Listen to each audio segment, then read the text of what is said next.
Hey guys, welcome back to OverTakes. This is Kel. And this is Misfit. And we're here with another off-season episode. Got some more moves that have happened over the past week. Some rumored moves that are now confirmed. We've got tons of leaks about Overwatch 2. Yeah. Looking like it's going to be called Overwatch 2 at this point. Pretty much confirmed on that. Yeah. Lots of stuff to discuss with that.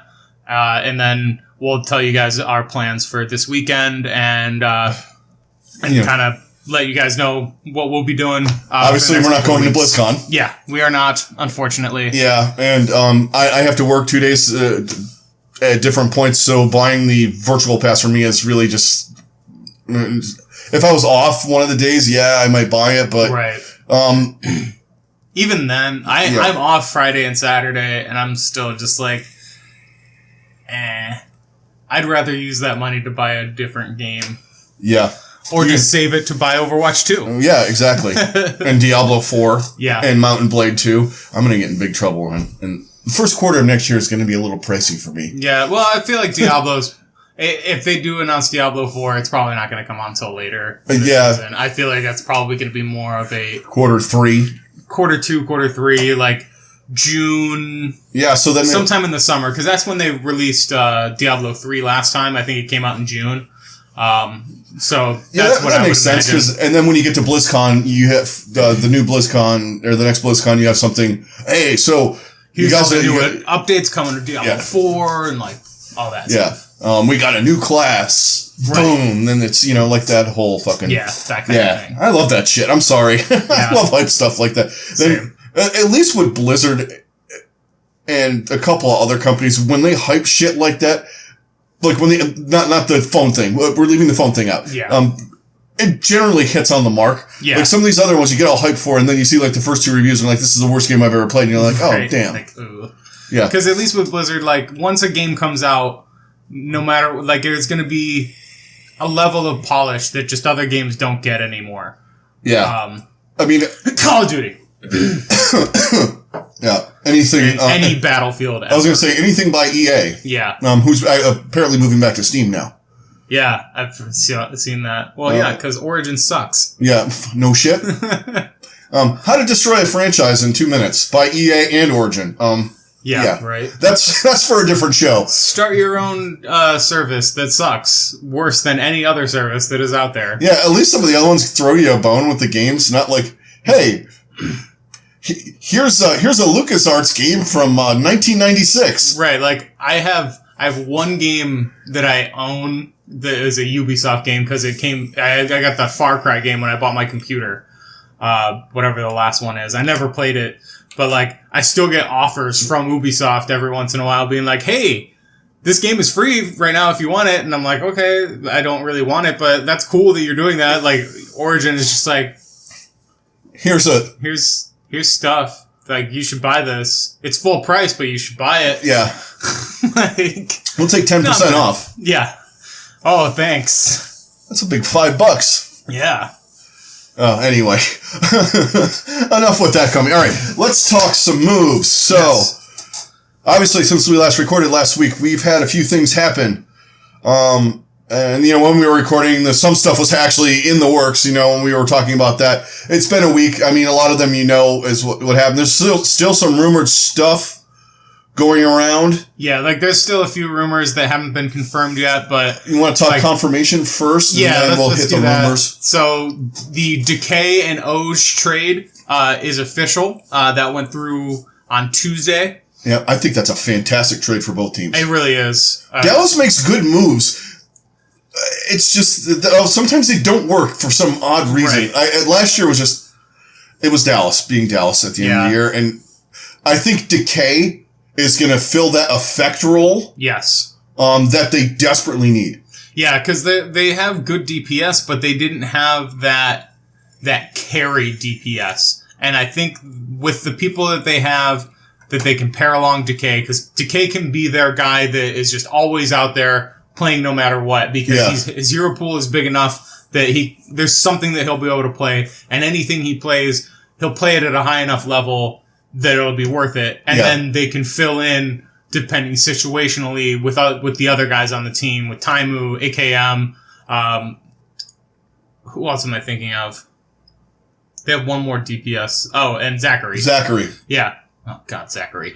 But yeah, I did nothing against the kid, man. Yeah. He's a good dude. I mean, everything I've seen, but they had like a fixation of playing him all the time last year. I think he's not that guy. I think Decay is that guy, though. Yes. He's that type of player where he can be out there, and not that Zachary can't be at some point, but it was a pretty tall task to throw him into this mix of like a team that's full of like that have been together for how long, right? Like, and just go, here you go, kid. You're the man, and carry us. Yeah, but I think Decay's a different dude. I think he can handle that because he did go into a gladiator situation with Surefour being the main carry there, and he kind of just went into that. I think he can do this.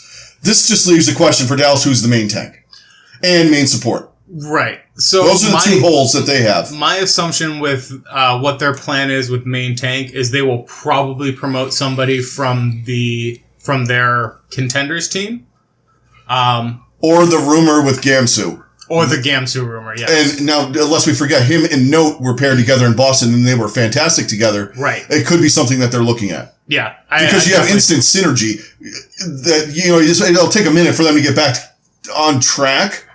But it shouldn't take too long. Yeah. Because those guys, they played together long enough that I don't think it shouldn't take long for them to get back. And they played under Huck and Goomba and those guys. So, that means that they were playing 12 hours a day together with no water or, food or anything like that. Right. So in a dark room, simulating Diva Winston interactions.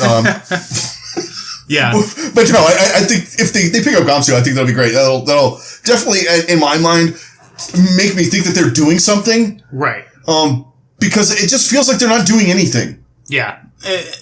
And yeah, so. But the Oj Decay thing, I thought Oj was like a mainstay on that team. I thought he was too, so it was kind of surprising to see him traded, but at the same time, it's understandable. It is. And it's a huge pickup on the part of the Gladiators because Oj is the exact type of guy that they need. Yeah. Because Roar, just for whatever reason, just really never panned out to what they wanted. Yeah, he was extremely disappointing, and he was at times he was too aggressive, and then other times he wasn't aggressive enough. And I think Oj kind of brings in that balance of aggression and knowing when to be aggressive, knowing when to be passive, and then also he has a decent enough hero pool too. Yes, he's got a bigger hero pool, and I think that was the big downfall for Roar is he was he just seemed like he didn't have the best grasp of as many tanks as he needed to. Right, and I think a lot of the problem, and as bad as we said goats and these metas have been, this double shield thing, but what it's doing for main tanks, it's kind of giving them diversity. Yeah. Because if you look at some of the main tanks that were coming in at the beginning of last year, that were getting picked up, they were getting picked up because they played, Bumper, for instance, he's a insane Reinhardt and a really good Winston. Yeah. The other heroes didn't matter. Right. But then we got to this, the point where Orisa mattered and Wrecking Ball mattered for a little bit there. Exactly. It was, it got real shaky. Yeah, it got shaky. And, and it happened with the Gladiators, and they ended up having Hydration playing, Sigma and Wrecking Ball and things like that. I think a guy like Oj who can play Wrecking Ball, he can play Orisa decent enough. Who knows where the meta's going to go or where the game's going to go. We'll talk about that later. Obviously, this weekend's going to open up a lot of things. Please get rid of 2CP. Oh my God, please. Hashtag kill assault. Yeah. So, but yeah, I think this is a big pickup for the Fuel because Oj is You mean the Gladiators? Or for the Gladiators. So I think it's you look at that tank line now. Yeah, you look at that tank line, you pair this guy with Space. That's fantastic. That's a if really any kind of dive comes back or any kind of fast pace where you're using Diva. Yeah. Or remember, Space is really good fucking Roadhog. Yeah. He did decent enough on Sigma from what I remember. It's just that, he got left out in some of the goats shit. Right. And that, I mean, that is what it is because that whole thing was just a mess. But I think for him going to the Gladiators, he is a much more, he's basically a more stable version of what they got in, why am I blanking on his name now? Fisher. More stable. Maybe not as high of a skill cap as Fisher. Right. But still good enough. Yeah. He's definitely up there. Like, Fisher, I would say his skill cap is his attitude is on a different plane. Yeah, like, his skill cap is absurd, but so is his ego. Yeah, his ego is ridiculous. So, you have to take that with what it is, whereas Oj, he has a little lower skill cap, but he's still a very, very good main tank. And in the right situation, he could be incredible. Exactly. And I think on top of that, he's just a much more stable person. And if he can deal with all the crap that was going on in Dallas, the Gladiators will be like a haven for him. And lest we forget, he has a better support line than he did in Dallas. As decent as Unko is, and whatever happens on their main support in Dallas. Like I said, I think that's a area that they need to work on. You're going to one of the best tank support lines in the league. Yeah, you're going to Big Goose and Chest. Yeah, they're going to keep your ass up. Exactly. You have literally the two best Western. God, the two best Western. It's a meme. But the best Western support line in the league. So you know what they should do for the Canada versus USA thing? I really think they should just hold it at a Best Western. Like in the conference room. Yes. Oh my God. Please do that. The Best Western in Des Moines or something where it really has an impact. The Best Western Kalamazoo. Yeah. Actually, I stayed in one in Harrisburg on my way back from New Jersey. There you go. Best Western Harrisburg, USA versus Canada. Let's throw down. Come on. Please. Oh my Best God. Western reps, if you're listening, we got your ticket into esports. Yep. There you go. You guys, if you guys wanted to branch out into that, there you go. Make yourself relevant again. Well, they're relevant when there's nothing to. Honestly, and all right, not to get into hotels, they're way better than the ones with the fake sun. That whole brand, Clarion. All of those Clarion, Comfort Inn. We've stayed at them. Yeah. And, they're better than any numbered one, too. Super 8, Motel 6. Yeah. That's slightly above, murder drive-in. Well, my impression of Best Western is the one that was near me in Medina growing up, and that was that. Well, yeah. Well, I mean, they're always going to be off parts of the brand. Yeah. I always just think of that place, and I'm like, man, that place is so sketchy. Yeah. And now I think back, and I'm probably even more horrified after, other things, because we were very close to a freeway. Right there. So, very shady things were probably happening there. People checked in and left a couple hours later. Yeah. Exactly. Or didn't leave at all. Yeah. Left in a bag. Those kind of things. Yep. Anyway, it's Halloween, so we can talk about murder motels and whatnot. I think it is empty now, so you could tour that place, and I'm sure it would be creepy as fuck. Yeah. Or film something if you guys are amateur filmmakers. Yeah. Contact the Medina Chamber of Commerce. I'm sure they'll let you roam around there with a camera or two. Okay, so now this just leaves back to the Gladiators. So we're waiting on the drop of what they're going to do DPS-wise. Yeah. That's the only hole. So no confirmation on Surefour yet. Nope. Whether he's staying or going to the Defiant. That's pretty much That's pretty much up in the air. Yeah, that's still up in the air. All sides have been very quiet on that, and a lot of stuff. Hydration's gone for sure. Yep. Decay's gone. Decay is gone now. So, I mean, there are guys out there. I mean, you got EQO not signed. I mean, things could change. You could get signed back with a Defiant, but they did a thank you EQO. Thanks for all your stuff. But usually, if they do that, they don't do the hey, welcome back EQO. Yeah. No. Just kidding. Yeah. No, I think EQO is not going to stay for the Fusion. I think they're just going in a whole different direction. And haven't gotten the official confirmation on what they're doing yet, but they're supposed to release something today. Yeah. Who knows? They're gamers, so they could, Who the hell knows? I mean, everybody's flying to BlizzCon, so right. Yeah, I'm not really seeing anything yet. Yep, I haven't seen anything either. The only thing and other confirmations that were big, and one underrated one, at least in Kellen mind's eyes, is Agility's officially signed with the Defiant. Yeah. So now you have a DPS line of Agilities with Logics. And or Surefour. Yeah.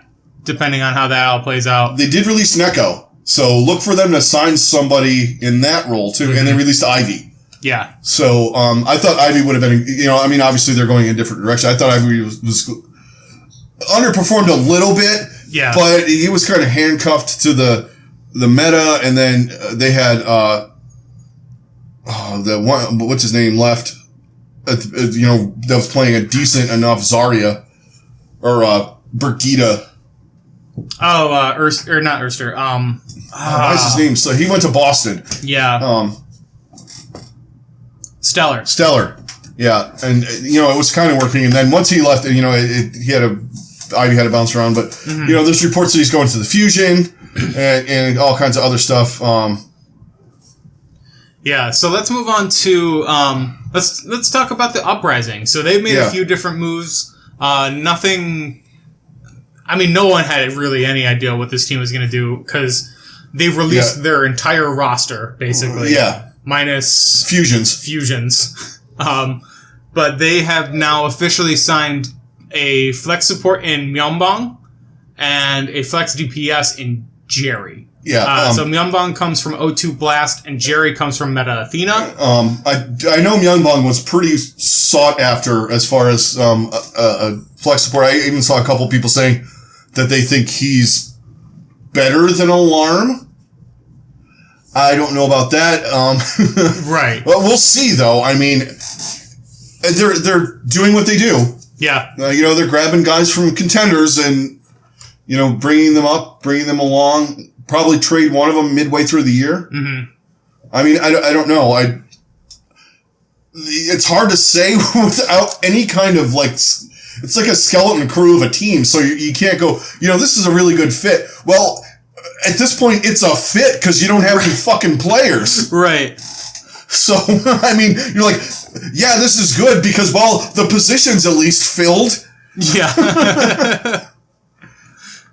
That's really all we've got to this point with them. It feels like it feels like some of these teams, though, they're doing when you're playing in Overwatch and you're like, before the roll lock, you're like, I'll see what everybody else does, and then I'll hop onto something. I don't know what I'm feeling today, so maybe I'll figure out something. It's like a lot of these teams. It feels like the Defiant, or not the Defiant, the Fusion did that. They released everybody, and so did the Uprising. It's kind of like they're sitting back going, we'll see what everybody else is clamoring for, and we'll pick up. We're not going to pick up bad players, but we'll pick up some of these good guys that are left over. Yeah, that's kind of how it feels, yeah. And that's really been the one consistent thing that the Uprising have done. Is like everyone else said, oh, we're going for Moneyball. It's just they've been kind of doing that since the beginning. They're trying to pick up guys that play really well, but they go under the radar. They're really good players from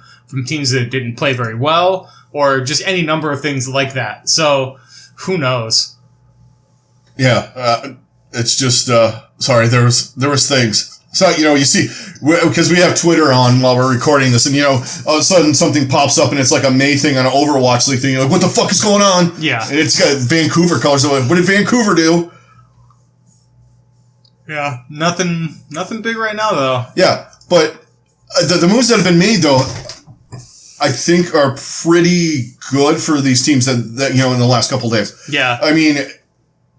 If you look at the amount of teams, let's, just for one quick second, let's go over the teams that we haven't talked about, the ones that have kept their roster. Yeah. So Hangzhou announced this week that they're keeping their main 7. Yeah. Which I think is a fantastic idea. Yeah. I think they've got a lot of potential, and they can continue to get better after they've got a year under their belt. And no meta weirdness. There's going to be meta weirdness. There always is. But, the meta that they couldn't quite grasp. Right. None of that. And then I think that, having the time together that they have, I think they made a few minor coaching changes too. Yeah. So I think that might help with just kind of getting all of their communication together, and that was really their big downfall. Yeah, was like once they got a meta down, they were fine and they were really good. Yeah. But it took them a little bit to get there. So I think that hopefully and that really comes down to coaching. So I think that's something that they can improve on, and I think they will. And they have a really solid roster to build off of. Yeah, and obviously two of the other teams are San Francisco and Vancouver, which don't need to do anything. No. I mean, we don't even need to talk about them. No. They're meta-proof. They're all fantastic players. I mean, they had 3 MVP, 4 MVP candidates? Yeah. I mean, the bench on San Francisco alone could fucking start for every team in the league. Right. Like, that's the one thing that I could see happening is somebody paying San Francisco an absurd price to get to poach one of their DPS. Maybe that's what the Gladiators do. You know, maybe they sign EQO and get Striker or something like that, or Rascal, or who knows. Like, Rascal's kind of an integral part of that team, I think, right now, as far as a leader. Yeah, I don't think Rascal's going anywhere. As much as I think it would be a really good fit. Yeah. But he would have to be paired with somebody like a Surefour or a Soon. But now we know Soon's not going to go. He's not going anywhere. Yeah. So I don't think he's going to play much with Sparkle. Yeah, for sure. But they're making interesting moves, and the Eternal. We'll talk about them in a sec. And the other team is Atlanta. They've been very quiet. Yeah, they've really not made any major moves. Yeah, I think they like their team, and their team plays well together. But wait, I didn't see that one. Which one? I saw Fury going to New York. When? Go back up. That's a rumor. That was Juice Boy dropping shit. I heard he's going to the Fusion. That was the last one I heard. I don't understand why the Spitfire would get rid of Fury anyway, but we also didn't understand why they got rid of Gesture and Prophet, so who the hell knows what London's doing. Yeah. But, Atlanta's the other quiet team. Yeah. Like I said, I think but, they have holes. I mean, they're not flawless. Yeah. I think, you could probably upgrade from Baby Bay. I think you can upgrade there, and I think you can upgrade your main tank. Yeah. I think Popo's decent. Yeah, Popo is decent. I think really keeping their off tank happy is really the key for that team. He's really good. Because he is incredible, and if Popo being there is what it needs to be, then they need to need to do everything they can to keep him happy and keep him focused, because when he's playing, it makes that team so much better. Yeah, but yeah, I think you can upgrade over Baby Bay, and I think you can upgrade with your flex support as well. Yeah, I think I like Dogman a lot, but there are times when I think you can be better. I think you can get better than that. Yeah, I think so too, and I think he's one of those guys though that has potential to improve over time. Yeah, just because he has a really good work ethic, and he's one of those dudes that, I mean, he's a fun guy to have in the league, but I also think he's not just like a meme. Right. He has the potential to be a really good player for them,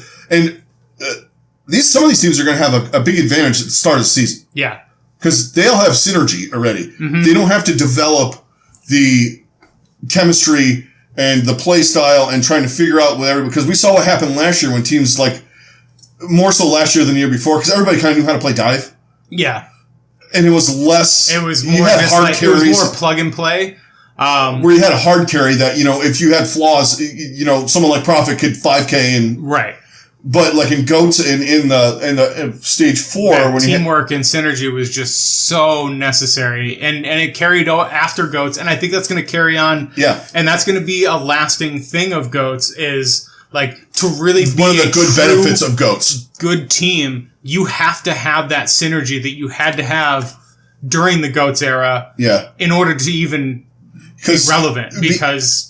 You can't keep hitting the reset button. Yeah, because any team that's any good, like the Defiant, or like the not the Defiant, like the Titans, like the Shock, even to an extent the Gladiators, at that point, the Rain, and then also you could throw in the Spark, those are all teams that are going to have a distinct advantage going in. Yeah, even NYXL to an extent next year. Yeah.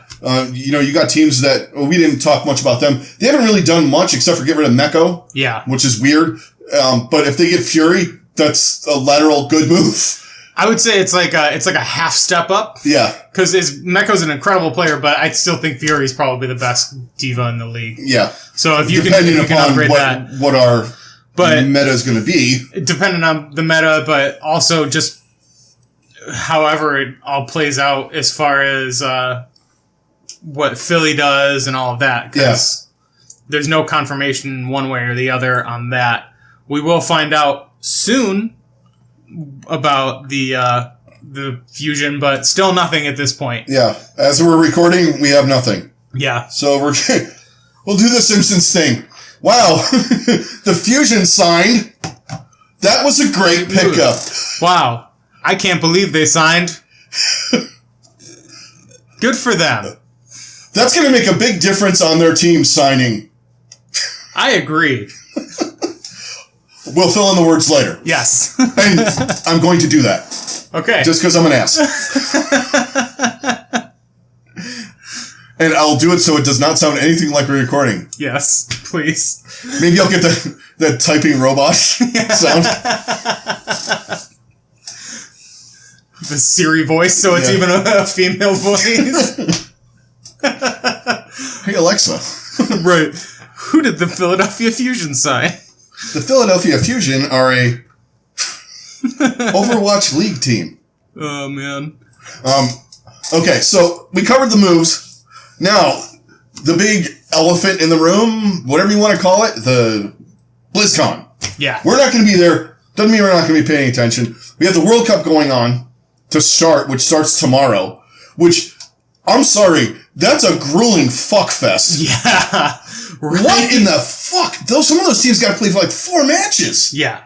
The open thing is, like, it starts at 9 o'clock in the morning, and I think it goes to, like, midnight or something. Like, I get not wanting to do what you did last year, where you had it span, like, 4 months, and you only played, like, a game a month. They could have started but, like, 2 weeks ago. You couldn't have started, like, last week? Yeah. Or something, just so you get a little bit of time instead of being, even if it was in Burbank. Yeah, like, just play them there. But, like, Jesus, you're gonna have these guys playing all freaking day tomorrow. And then on top of that, you're going to have, they're just going to keep going. The top 5 are the only ones that are fine. Was it South Korea, the United States, Canada, China, and somebody else. They have open, they're in the, they're out of the, they don't have to play in the open. No. It wasn't the UK. Switzerland? No, it was, maybe was it the UK? I don't know. There's 5. The UK, yeah. That makes sense. Yeah. But yeah, whatever other team. But it, like, that's the kickoff, kind of. Yeah.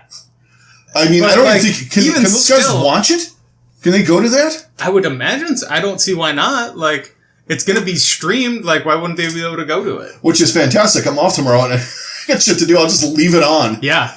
No kidding. By the way, guys, just so you know, the Team Ireland jerseys are still up. They're hyped. They're €50 and you get them customized. Yeah. I have not got one yet. I would like to get one.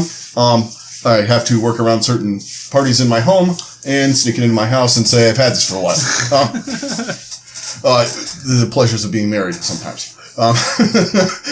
But yeah, seriously, check them out. They're really cool. But they're really awesome. I don't know what to make of that. I mean, we'll talk more about it on Sunday night. Yeah. We'll talk more about what we're going to do Sunday night. But it's hard to really figure what's going to happen. I mean, South Korea is so good.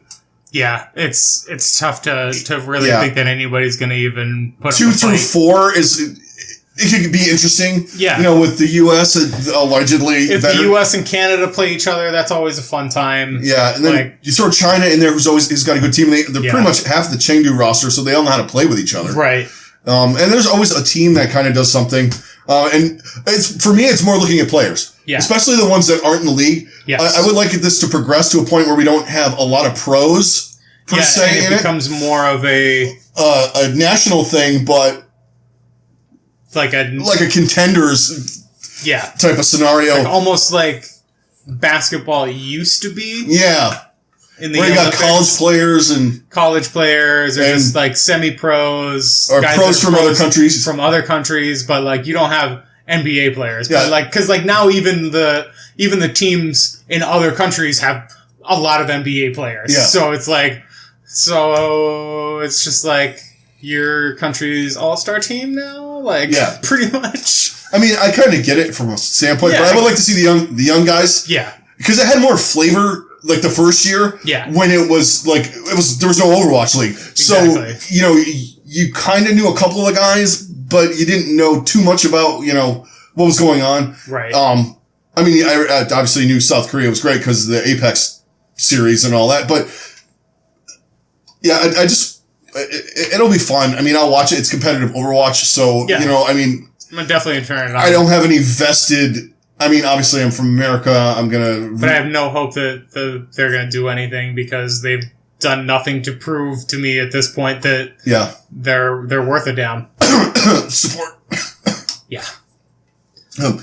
That being said, though, who's your other choice? Yeah. Sleepy?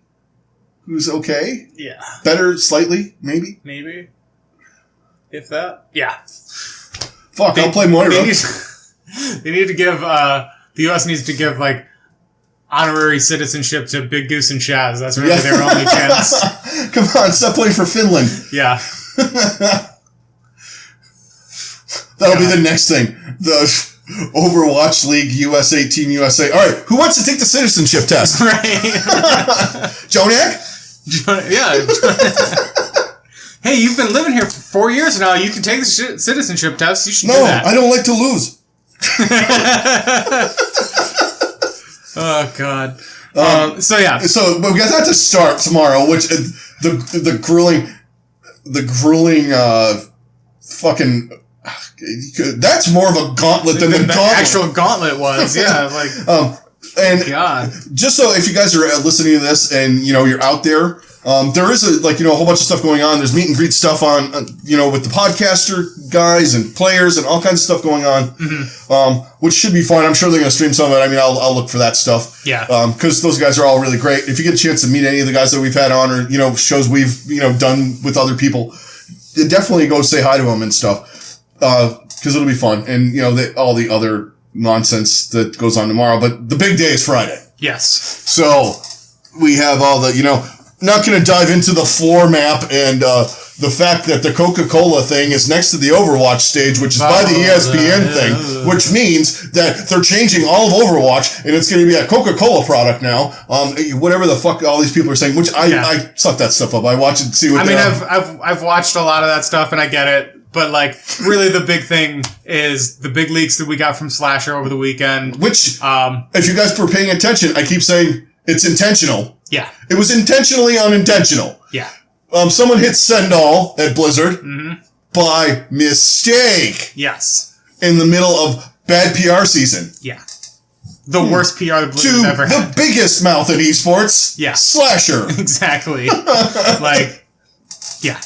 If that's not incident, or if that's not, and it's fine. It's like, to me, it's like a reality show. Yeah. They're not real. 90% of it's not real. Yeah. It's really not. Guys, and if you think Stylosa and your Overwatch and the Hitscam guys that used to be Overwatch Central don't know what's going on.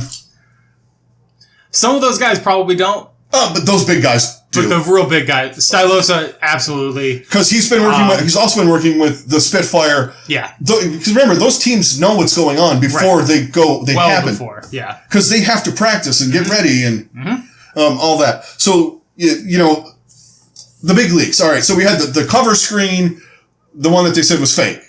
The Overwatch 2 that looks like the Half-Life 2 logo. Yeah, it does. I think that is kind of what they're calling it. I think it's going to be Overwatch 2 Rise of the Omnics or Overwatch 2. Yeah, something like that. Strike, some kind of Second Strike or something. Yeah, some kind of weird offshoot name like that. But like they do with Diablo and like they name every expansion. Every expansion has a name. Right. Even if it's a shit MMO. Yeah. They have a name for it. Right. So yeah, I'm assuming that what it's going to be. So basically, what we've gotten so far of what this game is going to be is a confirmation of what we got back in June from Kotaku, and that is that it's going to be PvE focused. Fantastic. And more about the story. Awesome. Thank you. Hopefully that it'll tie some of the stuff together. It'll tie some stuff together. It'll be a lot more moving the story forward instead of retconning like previous things by adding in new people and all of that stuff. And it's sometimes it's not by their intention. It's like just side characters. Everyone's like, who's that guy? Yeah, exactly. Just tiny little people that don't really matter. And they're just like, we don't even have guys, we don't have that guy fleshed out. He's just there. Yeah, he's just a dude. He's just a dude. That Omnikin Corner, that's hero number 30. Yeah, right? No, it's a hamster. Yeah. Sorry.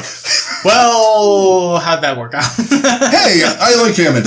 I've come to like Hammond. I'm just saying. He has the best... You never know who's going to actually be a real character and who's not. Yeah. Hey, he does have the best play of the game things. Oh, for sure. The groundhog one is the best, but... Somebody turned... Oh, my God. One of my favorites that I saw this weekend is somebody turned his Lucio Ball one into him being Winnie the Pooh on a freaking honeypot. Oh, God. So they control China. That's my favorite thing I've seen yet.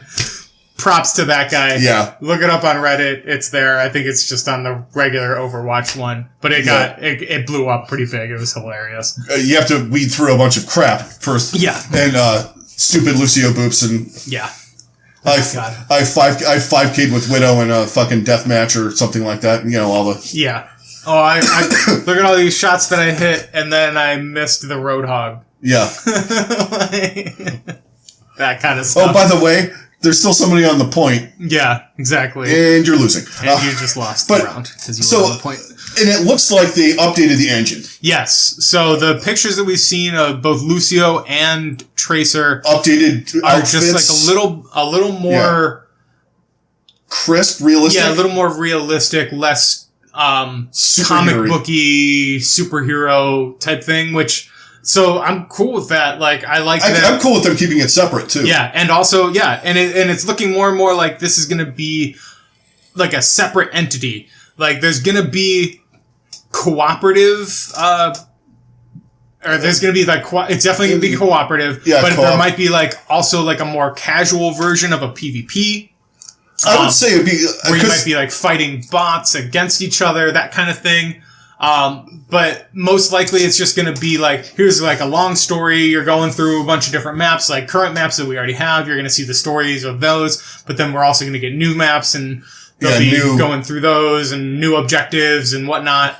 Probably more like fleshed out stories, fleshed out scenery. I think if they go, like remember they work with, Bungie for a bit with Destiny 2. I'm sure they pulled some stuff from that. Absolutely. I mean, what a lot of channels have been really focusing on is like, I mean, this is Blizzard's bread and butter. Yeah. You're getting RPG elements in a PvE controlled environment. Like this is what Blizzard excels at. So I'm super excited to see what it all entails, and it looks like the first map that we're going to get is going to be in Toronto. So we'll talk about that in a minute. Oh, that's for the other thing. The PvE. No, the PvE is Lucio. Rio de Janeiro. I think it's featuring Lucio with Rio de Janeiro. Yeah. That's going to be playable at BlizzCon, so I'm going to be obviously on the lookout to see what that looks like. Right. Now, as far as release time goes, they're saying first quarter. Yeah. Which I find that sometime reasonable. Between January and March. My guess would be late quarter one, so probably late February, March. But sometime between February and March would be my guess. And not to be stupid, I think they'll do it after what's the Lunar New Year? January, right? It goes right after Christmas? Yeah, it's like the end, it's like, I'm just thinking of January, beginning of February. So when they drop their big patches. Yeah.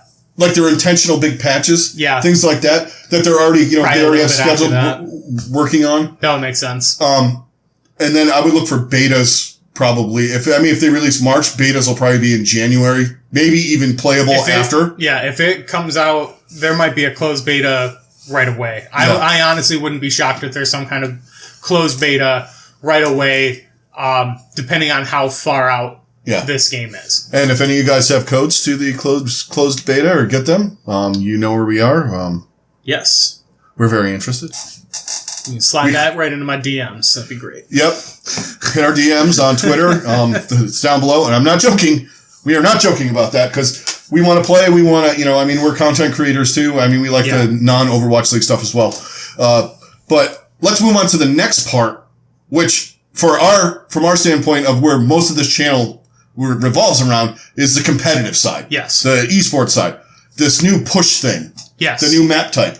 Hopefully, my ultimate hope is they're like, you guys hate 2CP, so do we. We're replacing it with this. I don't think they need a fifth map type. Would it be cool? Yes. But they wouldn't have just one map. No. That's the thing. There's doing a map based in Toronto. Yeah. So I'm really curious to see what kind of... I put that in quotes. Yeah. If it is Toronto, I'm really curious to see what the story elements of that are. And like why particularly they would be in Toronto, because I'm really fascinated to find that out. Sometimes like with Canada, especially East Coast of Canada, for something like that, I would think Montreal, because it has like weird, or Quebec or something like that, where it has historical stuff. They already have European maps. Maybe they're going for a more modern city that's not New York. Right. Which also is weird that they don't have a New York map. Yeah. But, that's probably in the works too. Who knows? I'm sure.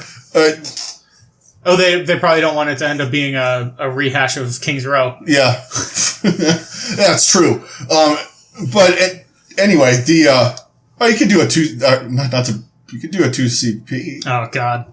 But you could do a Busan type map. We've gotten very few details on what push is. There's a lot of speculation as to what it is. There's some people that think it's going to be similar to like the Team Fortress 2, where it was like two separate points that you had to control or something like that. I never played it, so I don't really, I don't have and I didn't really look it up to see what they were speaking of. Yeah.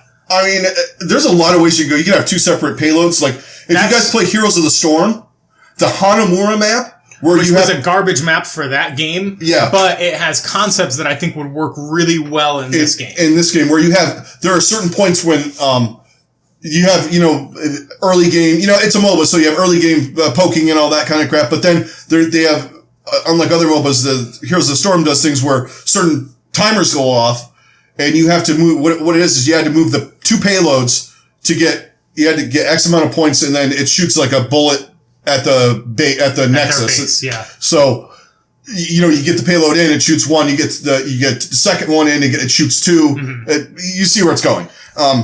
So but the they cool intersected thing is there was stuff. multiple points where they intersected, and if you contested it, obviously it would stop, similar to how our payloads work now. And move faster with the more people you had on it, all the same kind of elements. Because it was Overwatch brought into a MOBA. So, but by having two payloads, you had to split your focus on two different objectives, and I think that's something that this game has really been lacking a lot, is because when you attack, defend, you just get a lot of stalling, you get a lot of, and that can be fun at times, but there's it also promotes using tactics like bunker comps, double shields, just holding yourself up, and you're not getting past this. Right.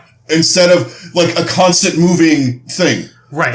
Which is, it's fine. I don't mind that playstyle, like you said. Right. And that's fine in spurts, and I think for the most part, they've done a good job, especially with payload or hybrid or even the King of the Hill maps. Yeah. I think they've done a really good job there, but I think their big misstep was the assault maps, and I think if they were to replace this with that, I think that would make a lot of people really happy. And even if they don't, just adding in another map type that brings in such a different dynamic where there's two objectives, one, or maybe even something each team has to hold an objective for a certain amount of time, but there's two of them active at the same time. Yeah, and you have to go to the one that's closer to the other team's base and hold that for a certain amount of time. And it like kind of an advanced form of a 2CP map where like Paris would have 2 points relatively close to each other. Right. And one team has to, you have to get your full 3 ticks before the other guy and then move on to the next one. Yeah. And whoever gets them first. Yeah. But with the name like push, it feels like you're moving something. Yes. Or who knows? Maybe it's a Reinhardt tug of war. Who knows? Right. So there's any number of things it could be. I'm hoping it's not just a like you have this objective, like you have like a payload, but like each team is trying to attack the payload type of thing. Yeah. I think that would probably be worst case scenario if that's what they were to go for, because then you're just really exacerbating the stalling and all of that, and the super defensive gameplay doesn't bother me. That it bothers me to an extent where it's so prevalent. Yeah, where it's more important to hold than to advance. Exactly. I like that's sometimes why I like just simple the escort map the best because you have to advance. Right. You have to get the point and then advance. You just bunker up on the point. You're lucky if you get it off. Right. And if you're on offense. Yeah. And move it forward as far as you can until the clock runs out, which usually is pretty quick anymore. Right. Unless you're just absolutely steamrolling. Yeah. Which happens. Which happens, but there's no, like when dive was prevalent and like earlier in the game before a lot of this defensive stuff came, it was likely that you were going to take the point. It was highly unlikely. Right. Maybe minus one before they reworked Eichenwald, that one with the one choke point. Yeah. You were going to at least get the cart moving. Yeah. So it'll be interesting to see how that all plays out. I think that's really the biggest takeaway as far as what we're seeing with this, in terms of the game, in terms of the competitive game. And the other big question is, how are they packaging it? How is this all going to get packaged together? My speculation and theory is that basically what we're playing right now becomes the default competitive, like if you want a competitive experience, this is what you go to. Yeah. And whether you call it Overwatch, here's the 1, changes Classic, whatever, that are coming to make that more so. And then if you want a more casual experience, go play Overwatch 2. That's where you're going to get a lot of PvE stuff. You're going to get, there'll be some mild PvP things. Yeah. Probably most likely. PvP dungeon kind of things, where you're doing some of that RPG shit. Yeah. Some of the things similar to what they did in, like Destiny 2. Destiny 2. Yeah. Exactly. That's a good model for them to run after. I've been playing it a little bit lately since they've updated and fixed it a little bit. It's pretty fun. And I think that immersive suits as well. More to what Overwatch is as far as you're not completely changing how the characters play and all of that. Yeah.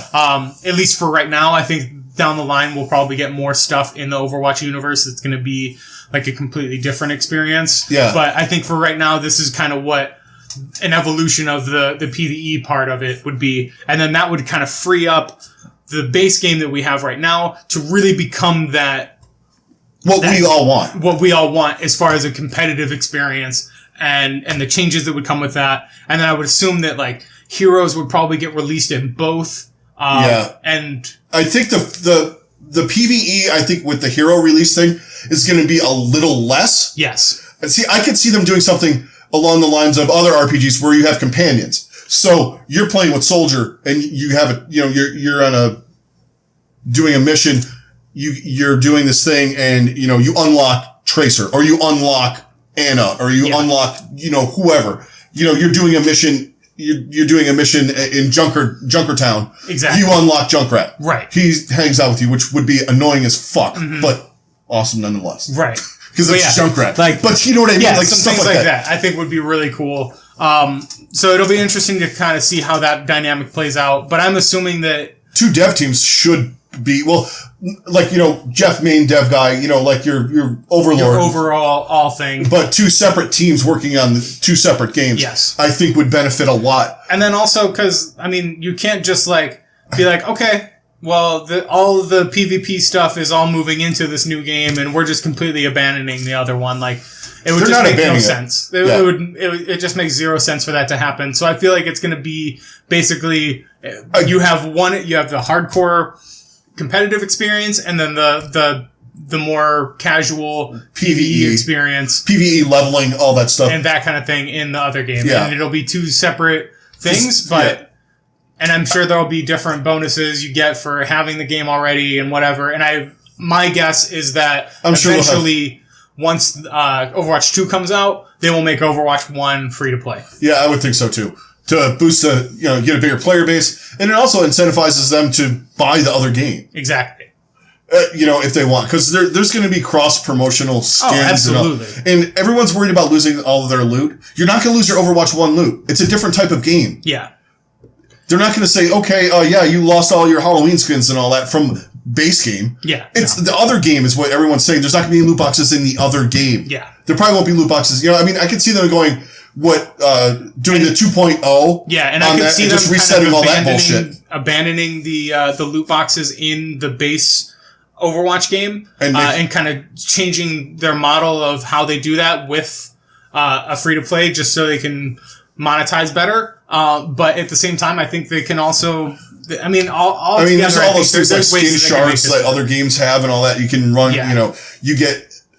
And the one thing that I never understood that they don't do that they did in Heroes and they do in other MOBAs, because it's kind of MOBA-esque the way you play it. Like you're constantly going back into matches and all that stuff. They don't do the dailies. Yeah. Like the daily incentivize. So you kind of have a little bit of that with. The arcade. Yeah. But that's like the closest you get to that. But, like the, play 10 games as a damage dealer. Right. Or, play 5 games as this. Have a 4K with Junkrat tires. Or, have an ultimate something like that. Or just, but also, as if they do go more competitive, I think that they'll kind of take it in a different direction even from that. And I would love the introduction of guilds. Please, for the love of God, give us guilds. Yeah. And then just also really being able to focus more on building a team. Yeah, the replay viewers and all that stuff were a good start to that, where you can watch your stuff. And then an overhaul of stats. Like, there's a lot of things that they need we talked about that on the last one, how we want them to overhaul stats. Yeah. That's the guild system, how it could, it makes the game, it'll make the gameplay better. Yeah. Even if your team is kind of bad. Yeah. It'll make the play in bronze better. It'll make the gameplay, because synergy. Because if you have a team that you play with regularly, even if they're all in bronze, that is going to be a distinctly better experience for everybody than solo queuing. Believe me. Exactly. I understand the solo queue problem in bronze. Right. Because unfortunately, I know more than I'm better with the knowledge of what to do than I am to like actually put it into fucking motion. Right. Except for Moira, I can do Moira. Don't hate me. But so I lock in on meta heroes, and then it's like, okay, we got a Junkrat, a Torbjorn, someone's playing Hammond, and someone's playing Winston? Yeah. Okay, so I guess I'm gonna just play Lucio and roll around on the walls. Yeah. Exactly. And it just it's like shit like that. But you can work on stuff like that. Yeah. And it raises the skill cap in every.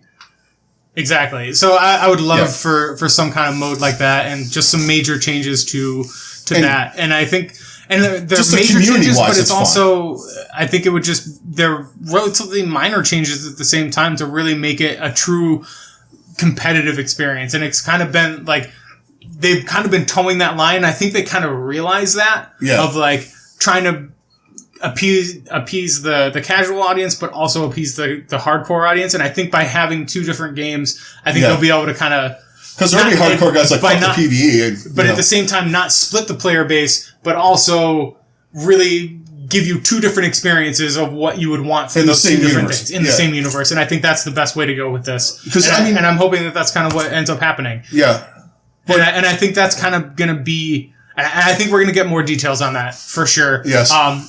We're going to get a lot of details on what else is going to be in Overwatch 2 and all that. But I do think there's going to be some talk of. There are like 5 panels that are coming soon on the schedule. Exactly. 5. Yeah. And then there's the interesting one of the Overwatch 2020 watch point Yeah. I think they're going to talk about some of the things that we're talking about right now. Because I don't think they're blowing up the whole game. No. Because to do that, you have to reset your esports thing. These teams would all be set right now. Yeah. You're not going to go, okay, I'll have my team set by December and try to learn a new game by February 15th. Exactly. That ain't going to happen. No. A new game mode, sure, you can do that. Right. A new meta, sure. And then also, I think by so there's going to be some interesting things by on making that. these choices, and if they do go free to play, I think that is the best thing for the overall health of the game as a competitive experience, because now you're bringing in new players. That's also new revenue that you can pay people to really come in and help balance your game, and also really give a better competitive experience overall. Yeah, and it's going to bring in some people like, all right, I'll check out this Overwatch thing. Yeah. People that wouldn't have done it before, and then they're like, oh, this is actually really awesome. And like, yeah, the game is kind of dead. Please, for the love of God, Heroes, make Heroes great again. I'm just going to keep saying it. Please.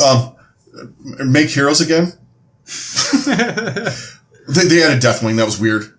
But before BlizzCon, something's in the works. Maybe they'll say it in their little arcade stage that they have. Yeah, right? Oh, no, but if you recall, like me and Kel played a lot of Heroes, and we got a couple of people into the game when they went to that 2.0 thing. Yeah. And they changed it up a little bit, and they gave you a bunch of free shit to start. Like, they give you, like, you picked your favorite role, and they give you, like, 10 heroes. Yeah. After that, like, I literally had pretty much the entire roster of heroes that me too. They had at that point. I mean, but it brought people in this game going, oh, wow. Like, we played with a couple of guys, and they were like, oh shit, this game is really fun. Right. That never really got into that kind of thing. I think that can happen with a free-to-play scenario with Overwatch. Absolutely. As long as they incentivize things, too. Mm-hmm. That's the one. They have to rework the incentive to play competitive. Yes. I have no incentive to play comp other than the SR number, which means fuck all to me. Right. Other than the fact that it makes me depressed. Right. And I don't like, honestly, I want to know where my skill level is, and playing along the same lines. I don't want to be doing I'm going to lose 50 SR because this motherfucker. Right. Exactly. And you're also the motherfucker that's screwing up too. But I'm playing terrible, my SR is going to go in the shitter. Yeah. I don't like that in the back of my head. I want to play. If I lose, I lose. Right, exactly. But I want to know where I'm at. Yeah, exactly. And know where I can improve, and I think there's a lot of things they can do to make that better. But yeah, that covers like most of the Overwatch stuff. Yeah. I mean, we have Diablo 4 stuff. There's Warcraft and we're obviously going to discuss a lot more of this stuff. I mean, we've already told you guys we'll be getting Diablo 4. Yeah, maybe we'll do a playthrough. Yeah, absolutely. But we just want to let you guys know what our plans are for this weekend. So this episode's probably going to go up Thursday. So expect that. Let's take a quick check and see if Philly saw anything. Yeah, right. Not looking like it. Come on, Philly. No, they said you didn't. Really? Here it is. All right, guys. Breaking news. Ooh, they need a video and everything. Alarm is on the team. Expected.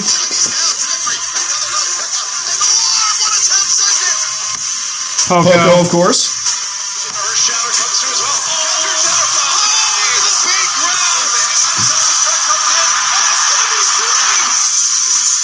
Sato, of course. Everybody else just announcing. They're just like, they went flat out full production unit. Yeah, right? I mean, other teams are going to do that. Boombox. I mean, 3 guys that you know are going to be on the team. Yeah. I'm including Alarm in that, too, because if they let him go there, it was just dumb. Yeah. Funny Astro, who they signed 2 weeks ago. Or last week, I'm sorry. That's a good pickup. They picked up Ivy. That's a good pickup. He's an underrated, like we were talking about earlier in the episode. Yeah. And Carpe. And he's a good complement to Carpe with his hero pool.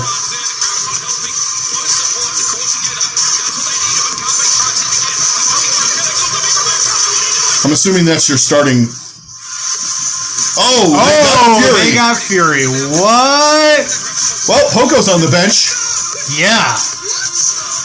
So the Philadelphia Fusion have signed Fury. So London, they have like one player now. Yeah. highly confused. Oh, and they kept EQO. They kept EQO, so all the EQO speculations. Throw those out. Okay. So that throws my theory of you're not going to say thank you and goodbye. Yeah. Apparently they are. That's a pretty sick roster. Okay. All right, so good on Fusion. Top to bottom, the only big hole, in my opinion, is Sato. Yeah. But you have Fury. Yeah. And you got Alarm now playing main support. Yeah. Which doesn't shock anyone. No. Or flex support. Flex support. So that leaves so you have some of the guys that are there still that are they going to play? Right. There's no way. Poco and Boombox? Yeah. Unless you move Poco to main tank at times. Yeah, depending on your meta, I mean. Yeah. He could be a better Orisa and Who knows? Who knows what that meta's I really think that Sigma is going to be a Sigma's going to be meta. And I think Poco is a really good Sigma. So but Fury's Fury. Yeah. Like, I don't care what he's playing. He is for them to pick up Fury, that is huge. Yeah. I still don't know. Like, it just raises more questions of, like, what the hell is London doing? Yeah. Did they drop their whole roster? Are they going to pick up a whole team? Are they doing the are they fighting with maybe the Mayhem to try and sign the whole Runaway team? Yeah. It's really the only thing I can think of. You know, and I think they would win out money-wise. Yeah, absolutely. Because Cloud9 has way more money than Misfit Gaming. I mean, let's be honest here. Yeah, I mean, they really do. But especially, you know, with the Call of Duty stuff and all, I mean, all these guys kind of had their hands in that shit. Right. Because they had Call of Duty teams and all that stuff before. But Cloud9 has a bigger brand, a bigger moneymaker right now in other esports where you can pull from to, you know, pull away and run away. Right. But who knows? They could be doing something else. You know, maybe they're going after one of the other teams that we're not even considering in here. Yeah, there's any number of things that could be happening. So, yeah. There's going to be all kinds of stuff. But yeah, that's going to wrap it up for this one. But we just want to let you guys know what our plans are. So this will be going up Thursday. And then that'll be up on YouTube and all of our podcast apps that go up there. And then, so Sunday night this week, we are going to be doing a live stream again. Sunday night back cap of BlizzCon, I guess. Yeah. It's just going to be, we're not going to call it the back cap because we're going to back cap sort of, but you know, we're going to talk about BlizzCon and, you know, for a little bit, and then maybe we're going to jump into some quick play and some other stuff. Yeah. So we'll jump into it and just talk about any other things that have happened over the weekend. We'll talk a lot about, all the things that got unveiled, and I'm sure other teams. All of that. Yeah. We'll talk about everything that happened at BlizzCon. Then we'll probably take a short break. And then we're going to hop in and play some games. And anybody that wants to play some games with us, please feel free and message us on there. We'll be on Discord. We'll have our Discord open. So it's always open anyway if you guys want to come in. And it'll probably be around our normal start time, around 9 o'clock. Yeah, around 9. And then, you know, we'll see how long it goes. Yeah. So keep an eye out for that. Check our Twitter just to make sure. And keep an eye out. Check our Twitter for reactions over the course of the next few days too. Absolutely. We're like you guys. We're anticipating this thing to come down, and you know, it's going to shake the gaming world. Yeah. It's going to break the internet like that Diva skin. Yeah. Hopefully it's more impactful than that. Yeah. And the actual thing that broke the internet was the Torbjorn skin. Was it the Torbjorn skin or was it the May skin? The May Boba to you. Yeah, well, yeah, that was that was thick shit going on there. Anyway. Oh man! All right, so that's gonna wrap it up for this one, guys. Keep an eye out on our Twitter for other future updates and all our reactions this weekend. For anybody that's joined us on YouTube, please give us a subscribe and a comment and a like, all that good stuff. We Click really that appreciate. Bell, please. Yeah, we really appreciate anybody that's already done that. It helps us, the likes and the things like that help us, you know, grow. Yeah, as far as like, you know, getting more content, I think starting more conversations with other people that haven't seen us yet. Yeah. And, you know, that's our goal. And also it helps us engage with you guys more. So tell us what you think is going to happen with BlizzCon and what you're anticipating and what you want to see, how you want to see this game evolve. Because, I mean, we all have ideas. We all have ideas. We all want to see the game continue to grow and thrive. And I think everybody has some interesting theories as to how to make that happen. So we want to see what you guys say. And theories other than delete Brig and delete Moira. Yeah, Jesus Christ. Because I will come back at you with delete Bastion. Yeah. Well, also add more tanks and supports. Well, that's one thing we didn't talk about. Well, the Echo thing got kind of released. Got muddled. And who knows? It's fine if they don't. It's fine if they don't release a hero to me. They don't have to release one right away. Honestly, they say they release a new game and game modes. I'm perfectly content with. Because we're gonna get new heroes. That's not going away. Yeah. Like. Let me learn the other ones. They weren't just be like, well, guys, we had like 6 heroes made, and like we were making them, but y'all are a bunch of bitches, so we made a new game. We scrapped them, and they're not getting any of those heroes in that game either. You're just getting all the same ones you already have. Yeah. Like that's not going to happen. So yeah, we made another barrier tank. God. This guy's called a Supreme Overlord. He has a barrier that can cover all of the map, and also throws a barrier and a bubble on top of all of the heroes. He gives everybody a personal barrier. His 5,000 health. His ultimate is impenetrable. Yeah. For the duration of the match, you don't get killed. Yeah. Ever. Oh God. Yeah. So that's gonna be it for this one, guys. We'll talk to you guys on Sunday. Yeah. Podcast land, if you're, whatever you're listening on, iTunes and all that kind of good stuff, Spotify, please give us a review. Tell us what you think. We'll see you on Sunday. Check us out on social media. We'll be buzzing along with all the other stuff. All you guys out at BlizzCon, if you're listening to this, which I don't know why you would be, but if you are, have a good time, guys. And we will talk to you when you get back, and we'll talk to you guys on Sunday. Catch you guys on the next one. Later.